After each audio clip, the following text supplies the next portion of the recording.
What woman among you would think yourself a decent woman with your dress halfway your thighs? If you didn't open your mouth, you're showing the world that you're an indecent woman. You're showing the world that filth is your partner. That's my companion. Yes, sir. Go ahead. Right? What woman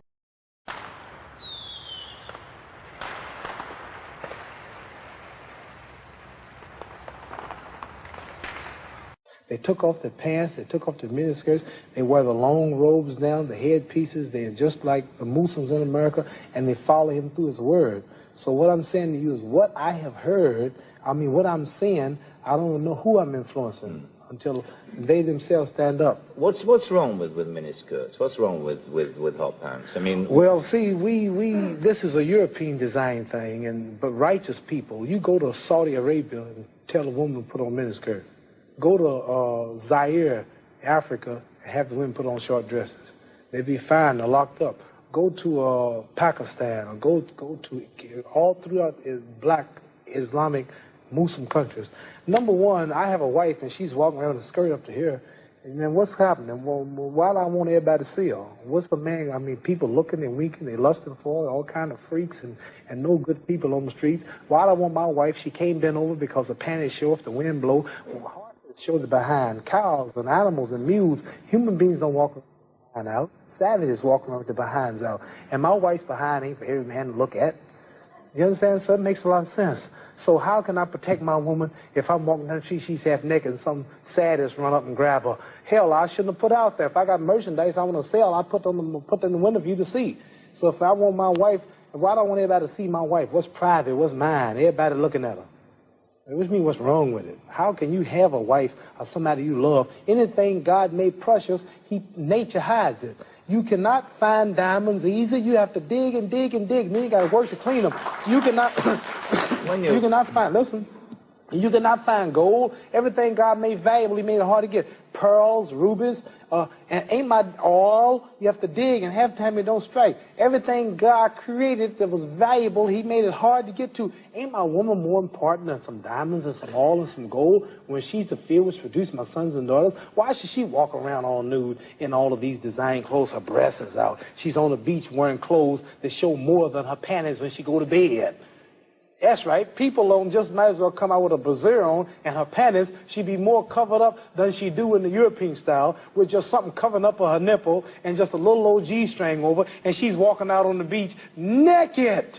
These are savages. How am I have my daughter, my wife, or my woman walking around for her man? Ooh, look, I could do. Boy, if I could get to her. And what I want that for? She's mine. What you mean, what's wrong with walking around half naked? That don't look bad to you because you're of the European nature, and the black people are righteous. And the Europeans have made them unrighteous. But look, before you go on, there are lots of black tribes who nudity is their dress. They walk around naked. There's nothing wrong in that either. They don't look at it like you do, and I don't know enough about them. They were savages. They're not savages. Yes, we were all savages at one point. They were savages, and we don't style after them. We're talking about the ones who went out into the jungles and started living a beach-like life. We know all about the history of Africa and how it started and this and that, but there are the civilized people there too. And these are the ones we pattern. I want you two people to stand up and take a bow to show you how women dress and how my wife Sure, dress that'd be interesting. Let's look at that. Because the sisters stand up who've been converted to our movement in America. Can we get them on? This is where our women dress. Can we put the lights These are our women right here. Do that look bad to you? Ain't that beautiful? And that's the way the black woman should look. That's the way she should walk around. That's the way our women look. They are sisters who were converted through the Muhammad Speaks newspaper. These are thousands and thousands and thousands of women in America. In every city, you'll see this take place in the day. You understand? They're clean. They serve God. They don't serve some English clothes designer. They serve God, and they're proud of it. And what's wrong with that? You ask what's wrong with a miniskirt? What's wrong with that? There's nothing What wrong with man that. wouldn't want his woman covered up? He can go to work knowing that she ain't somewhere flirting. Some man chasing down the street for her behind part. What's wrong with that? There's nothing wrong with it. Nothing. No. So there's something wrong with that, though, showing it all. I don't think there's anything wrong with it. You don't think there's wrong with it? No, not at all. You don't? Not at all. That's because you're white.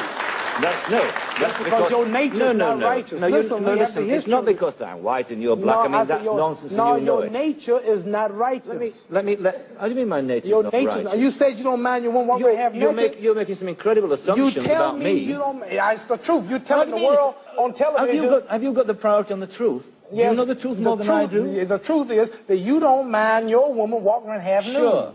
Sure. You don't mind it? No, of course not. Well, then that means you're not righteous. But let me put a point to you. Half nude? Let me put a point And you're a Christian, too? Let me put it... No, Christianity shouldn't back I'm in fact a non-believer, if it comes to that. Oh, well, now I understand why, then. You're a non-believer. No, I'm sorry. No, I don't. I'm sorry, you're a non-believer. You can't say just if because you're a non-believer in God, then I understand why you don't care about morals or nothing. I believe in my own kind of God, like a lot of people do.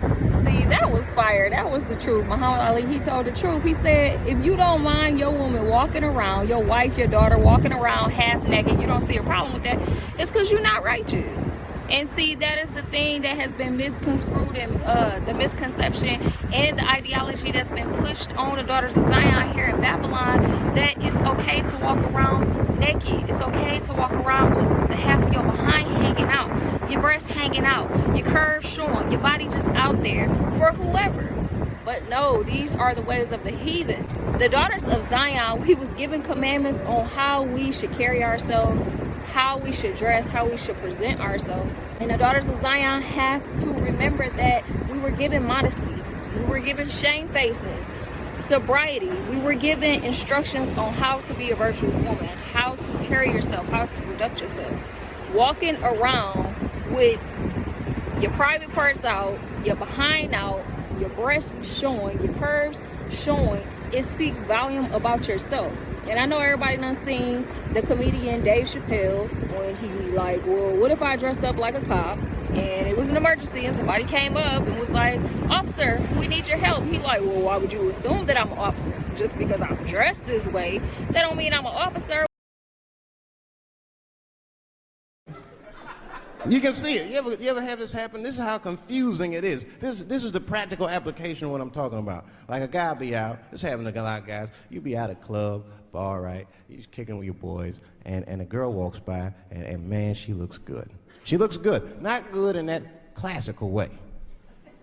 I mean, you know, I'm talking good, like she got half her ass hanging out her skirt. Her titties are all mashed together, popping out the top of her turtleneck and shit.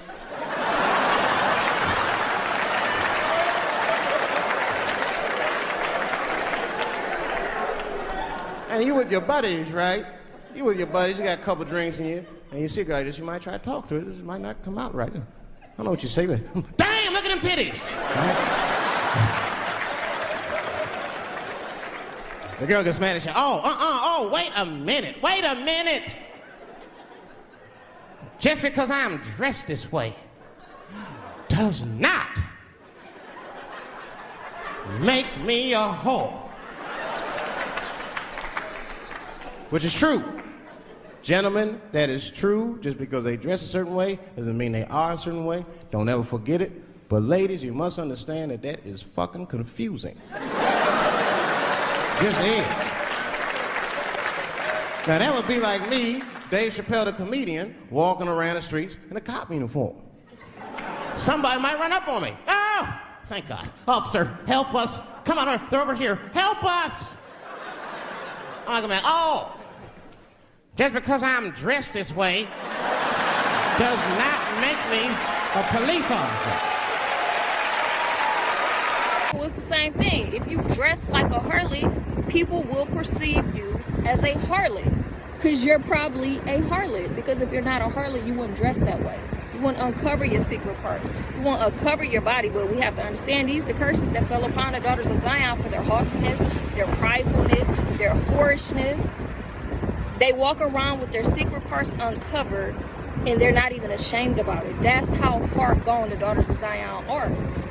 They think that their value about their self, their mindset is brought so low to they think the only thing good about themselves is revealing their secret parts to the whole world. That's the only way they believe that they can draw in men is to uncover their body parts. That's off, sisters. That's off. Sisters need to go repent and cover their bodies up. I'm gonna read a couple precepts. This is 1 Timothy 2:9. In like matters also, that the women adorn themselves in modest apparel, with shamefacedness and sobriety, not with broided hair, or gold, or pearls, or costly array, but which becometh woman professing godliness with good works. Okay? So, modesty. Let's talk about it. Let's talk about it. Modesty is not pants, sisters. Modesty is not pants, okay? First of all, go do your research. The whole pant idea came from an Edomite woman who put on pants. I believe her name was Elizabeth. She's part of the feminism movement. She initiated it. She put it on to show her equal rights to a man, okay? So a lot of the daughters of Zion, they walk around with these haughty and rebellious spirits and not even realizing that they're wearing some with the attire of a man. Pants are not modesty. Modesty is a skirt. I'm gonna say it again for you unbelievers.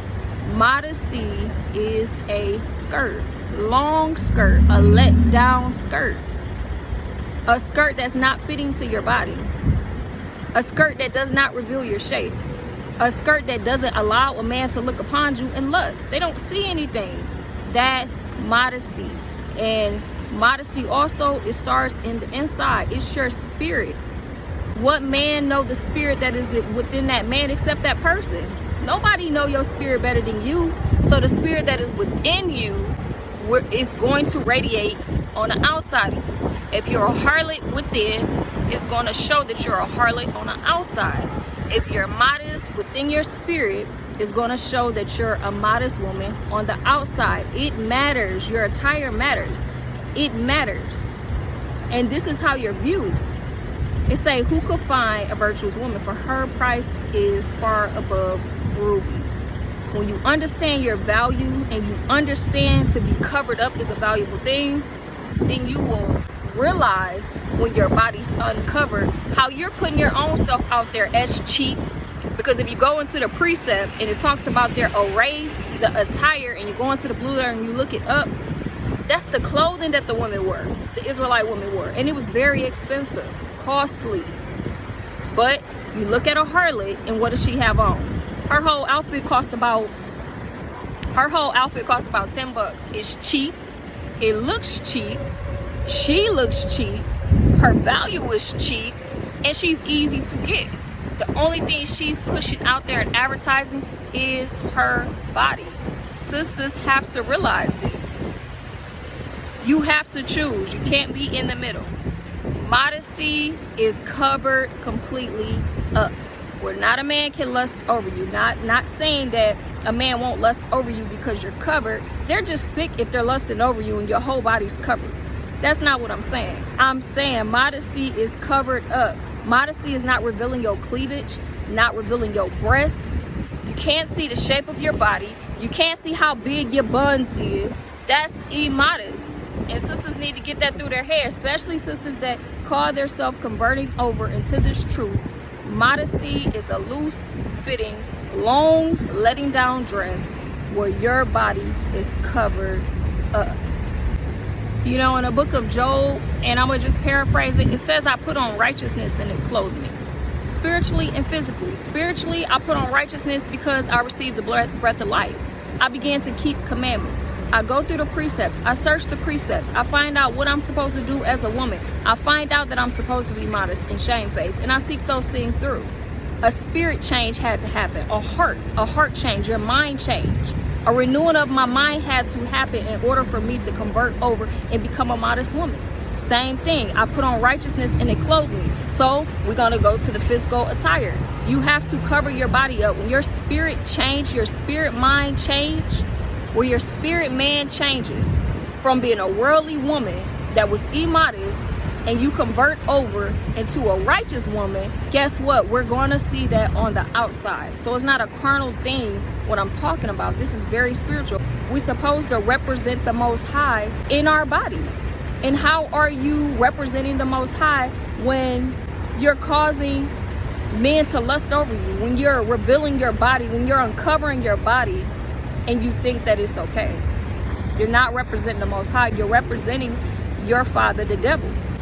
Proverbs 31:25, it says, strength and honor are in her clothing, for she shall rejoice in the time to come. You see that? So when you get dressed, think about these things. Think upon these things. Is there strength in my clothing? Is there honor in my clothing? When you look upon me, am I covered? Or is my private parts out? That's how sisters really got to present themselves. When you get dressed, you check yourself out in that mirror. You see what you look like before you leave the house. Okay? So a harlot shall be known by her attire. So it's not hard to differentiate a modest woman and a harlot woman. You see, the scriptures teaches us a shameless woman shall be counted as a dog, but she that is shamefaced will fear Yahweh. So sis, you being shameless with your body uncovered and you just out there showing it to the world, and then you wonder why men treat you the way they treat you. Literally like a dog. Literally like you're nothing. That's how you're presenting yourself when you go out, you uncover your body, you have these characteristics of a harlot or a whore, and you present yourself in that manner. That's how you're going to be dealt with. That's how you're going to be viewed. But you have the ultimate control over how you present yourself, how you carry yourself, what you put inside your mind, what you're willing to receive. Honestly, you really just have to do away with that feminine spirit, because the fact that you dress the way that you dress, yes, it's the curse that came upon the daughters of Zion. The secret parts are being uncovered, but ultimately it's just out of your own rebellion. You dress that way because you choose to dress that way. You feel like you can do whatever you want, when you want, say whatever you want, how you want to say it, to whoever that you want to say it, and that's it. But that's not the case. This is 1 Timothy chapter 5 and verse 6. But she that liveth in pleasure is dead while she liveth. So what you don't understand, when you live according to how you want to live in your own pleasure and your own desire, you're already dead. So guess what? It's just a matter of time before that judgment comes. Sisters gotta repent and return back to the law, statutes, and commandments, and do the things that is required of you, that the Most High has handed down to the daughters of Zion, how we should live, how we should act, how we should talk, how we should present ourselves, how we should dress, and the whole nine. And another thing you have to keep in mind, you set the standard for your daughters. You set the standard for the upcoming generation by the way you present yourself and how you put your body out there and you advertise it like a thought. You're setting them standards. You're teaching your daughter to be a harlot, to be a whore, to be mistreated, to be treated like a dog. For men to take whatever they want to take from her, you're teaching her through how you're carrying yourself. This is Ezekiel 16 and 44. Behold, everyone that useth this proverbs shall use this proverbs against thee, saying, as is the mother, so is her daughter. So, if you don't care about yourself, cool, but care enough about your daughter that you're raising. Raise her up to be a virtuous woman. Teach her young that it's not okay to uncover your body. Teach her young to build her mind up in the Lord. Teach her young to learn and keep the law, statutes, and commandments, the things that pertain unto a woman. Teach her value while she's young, so when she gets older, she'll hold on to that. Just because Babylon promotes it, that does not make it right, sisters. Just because the whole crowd is dressing in modest and looking like harlots and whores and walking around and literally advertising their body, that doesn't make it right. We living in the last days where they call good evil and evil good. So sisters just have to repent, examine themselves, and prove your own self. See if you really be in this thing. See if you're really ready to convert your mind. See if you're really ready to check you. See if you're ready to see the error within yourself and to address it and to check it and to change. And just do better, sisters. You know, if you love the Most High, you'll keep His commandments. We have to repent, return back to the Most High, to keep His law, statutes, and commandments. Shalom.